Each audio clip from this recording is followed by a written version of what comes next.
कैसे हैं आप सब। मैं हूँ रश्मि और आप सबका वेलकम है आपके अपने चैनल द फाइनेंस गुरु में, जहाँ पर हम फाइनेंस से रिलेटेड टॉपिक्स को अंडरस्टैंड करते हैं बहुत ही इजी वे में। फ्रेंड्स, आज हम बात करेंगे हाई वैल्यू ट्रांजैक्शंस की। हाई वैल्यू ट्रांजैक्शंस किसे बोला जाता है, कौन कौन सी ट्रांजैक्शंस हाई वैल्यू ट्रांजैक्शंस में आती हैं और ऐसी कौन सी चीज़ें हैं जो हमें ध्यान में रखनी चाहिए while dealing in high value transactions, so that कि हमें फ्यूचर में इनकम टैक्स का नोटिस ना आए।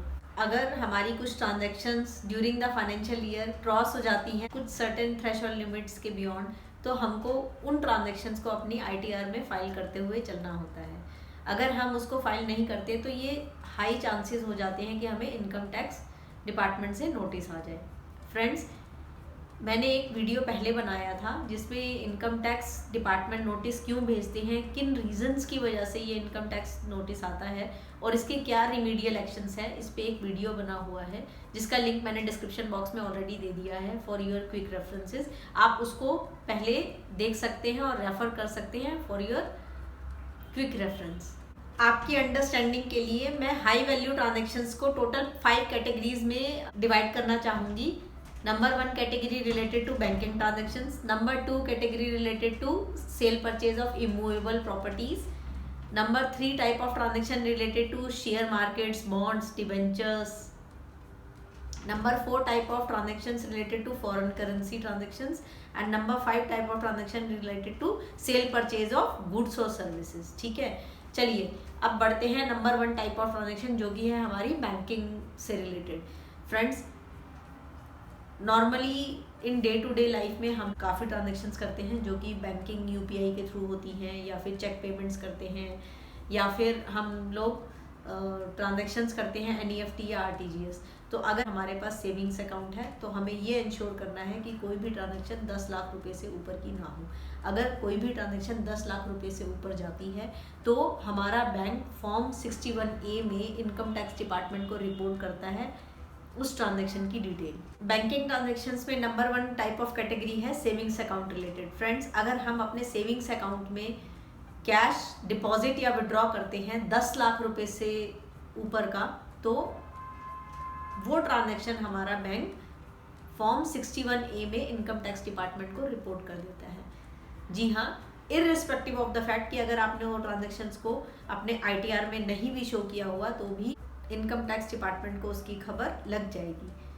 तो आपको ये इंश्योर करते हुए चलना है कि कोई भी ट्रांजेक्शन आपकी कैश में डिपॉजिट या विड्रॉवल 10 लाख से ऊपर ना हो in your savings bank account. Number 2 banking में आती है transaction related to current account. Friends, यही लिमिट करंट अकाउंट में 50 लाख की है। अगर आप 50 लाख से ऊपर का कैश डिपॉजिट या विड्रॉवल करते हैं तो वो ट्रांजैक्शन बैंक फॉर्म 61A में रिपोर्ट कर देंगे इनकम टैक्स डिपार्टमेंट को। थर्ड ट्रांजैक्शन है रिलेटेड टू फिक्स्ड डिपॉजिट्स। अगर आप फिक्स्ड डिपॉजिट्स मेंटेन करते हैं अपने बैंक अकाउंट में तो आपको ये इंश्योर करते हुए चलना है कोई भी डिपॉजिट या विड्रॉवल 10 लाख रुपए से ऊपर का ना हो। अगर ये 10 लाख रुपए को क्रॉस करता है तो उसकी रिपोर्टिंग आपका बैंक करता है इनकम टैक्स डिपार्टमेंट को अंडर फॉर्म 61A में।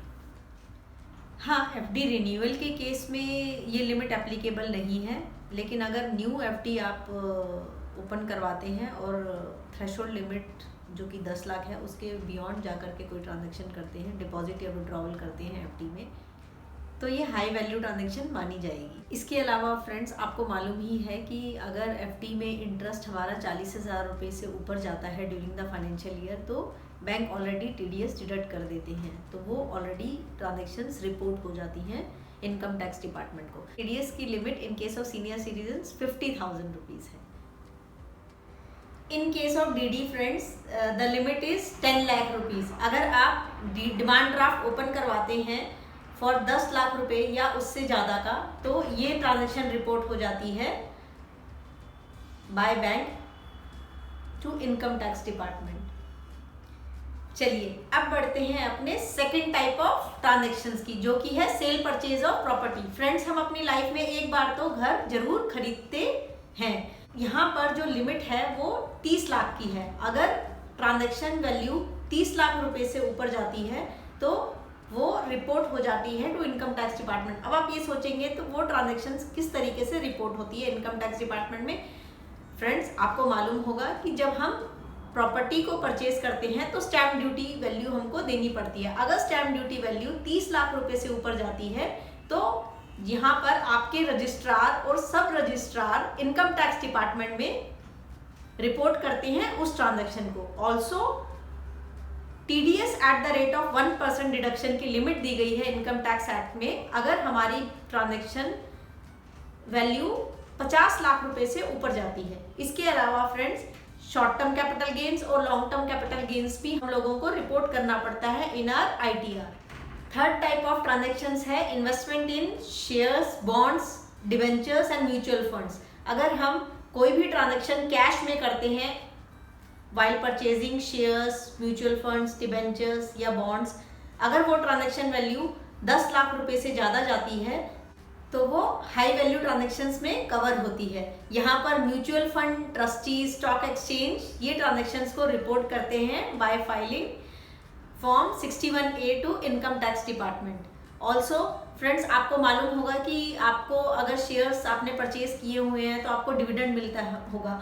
डिविडेंड अगर 5,000 रुपये से एक्सीड होता है तो उस पर TDS का प्रावधान भी है इनकम टैक्स डिपार्टमेंट में। तो इस तरीके से भी आपकी ट्रांजैक्शन ऑलरेडी रिपोर्ट की जा रही है इनकम टैक्स डिपार्टमेंट में। फोर्थ टाइप ऑफ ट्रांजैक्शन है क्रेडिट कार्ड से रिलेटेड। अगर आपके पास क्रेडिट कार्ड है और आप क्रेडिट कार्ड के बिल्स की पेमेंट कैश में करना प्रेफर करते हैं तो यहाँ पर आपको ध्यान देना चाहिए। अगर क्रेडिट कार्ड बिल की पेमेंट 1 लाख रुपए से ऊपर जाती है तो वो हाई वैल्यू ट्रांजैक्शन मानी जाएगी अगर आप कैश में पेमेंट करते हैं। अगर आप अपने क्रेडिट कार्ड बिल की पेमेंट चेक या फिर NEFT के थ्रू करते हैं और अमाउंट 10 लाख से ऊपर का होता है तो वो हाई वैल्यू ट्रांजैक्शंस में रिपोर्ट होता है। फोर्थ टाइप ऑफ ट्रांजैक्शन है friends related to transactions in foreign currency. अगर आपके फ्रेंड्स या रिलेटिव फॉरेन में रहते हैं और आप ट्रांजैक्शंस करते हैं उनके साथ या फिर बाहर ट्रांजैक्शंस करते हैं जिसकी transaction value in foreign currency, जिसकी ट्रांजैक्शन वैल्यू एक्सीड करती है 10 लाख रुपए से ज़्यादा, तो वो ट्रांजैक्शन हाई वैल्यू ट्रांजैक्शन में कवर होगी और यह हाईली लाइकली है कि आपके पास इनकम टैक्स का नोटिस भी आए। अगर आप रिलेटिव्स या फ्रेंड्स से लोन लेते हैं इन फॉरेन करेंसी तो इट इज़ प्रेफरेबल कि मैं आपको यही सजेस्ट करूंगी कि आप एक लोन एग्रीमेंट बनवा करके चलिए ताकि आपके पास एविडेंस रहे उस ट्रांजैक्शंस का। इसके अलावा आप अगर रिलेटिव से या फ्रेंड से गिफ्ट लेते हैं तो एक गिफ्ट डीड डॉक्यूमेंट आपके पास जरूर होना चाहिए। अगर आप during the financial year cash में डील करते हैं फॉर सेल और परचेज ऑफ गुड्स और सर्विसेज, लाइक अगर आपने कोई कार परचेज की, गोल्ड खरीदा और उसकी पेमेंट 2 लाख से ऊपर में आप कैश में कर रहे हैं तो आपकी वो ट्रांजैक्शन हाई वैल्यू ट्रांजैक्शंस में रिपोर्ट हो जाएगी। तो मैं आपको यही सजेस्ट करते हुए चलती हूँ कि आप इसको कैश में ना पे करते हुए चेक्स में पे कीजिए। Hope friends you find this video useful for you. If so, please like, share and comment on my video and subscribe my YouTube channel. Thanks for watching.